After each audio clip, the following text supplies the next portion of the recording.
નાંદેડમાં કોંગ્રેસે અમદાવાદ વિમાન દુર્ઘટનામાં મૃત્યુ પામેલા મુસાફરોને શ્રદ્ધાંજલિ આપી દેશભરમાં શોકનું વાતાવરણ. નાંદેડમાં કોંગ્રેસે અમદાવાદ વિમાન દુર્ઘટનામાં મૃત્યુ પામેલા મુસાફરોને શ્રદ્ધાંજલિ આપી દેશભરમાં શોકનું વાતાવરણ. મહારાષ્ટ્રના નાંદેડ શહેરમાં Congress party Ahmedabad air India flight AI-171ના દુર્ઘટનામાં જીવ ગુમાવનારા તમામ મુસાફરો અને ક્રૂ સભ્યોને શ્રદ્ધાંજલિ અર્પણ કરી હતી.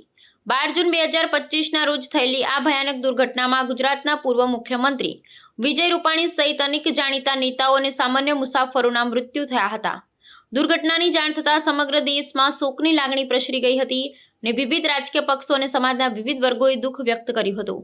આ દુર્ઘટનામાં વિજય રૂપાણીનું નિધન ગુજરાત અને દેશના રાજકારણ માટે મોટી ખોટ ગણાઈ રહી છે. વિજય રૂપાણી પોતાના પરિવારને મળવા માટે લંડન જઈ રહ્યા હતા ત્યારે આ દુર્ઘટના સર્જાઈ હતી. તેમના જીવનમાં 1206 નંબર ખાસ મહત્વ ધરાવતો હતો અને આ દુર્ઘટનાની તારીખ પણ 12/06 હતી, જે દુઃખદ સંયોગ તરીકે ચર્ચાઈ રહી છે. દુર્ઘટનાના સમાચાર મળતા નાંદેડ સહિત દેશભરમાં અનેક શહેરોમાં શ્રદ્ધાંજલિ સભાઓ યોજાઈ રહી છે.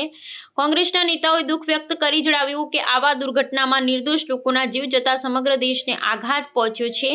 દુર્ઘટનાને લઈ એરપોર્ટ સુરક્ષા અને ટેકનિકલ તપાસની પણ માંગ ઉઠી છે.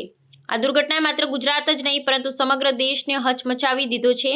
વિવિધ રાજકીય સામાજિક સંગઠનો દ્વારા દુઃખ અને સંવેદના વ્યક્ત કરવામાં આવી રહી છે. વિજય રૂપાણીના યોગદાન અને તેમની રાજકીય સફર પણ ખાસ યાદ કરવામાં આવી રહી છે.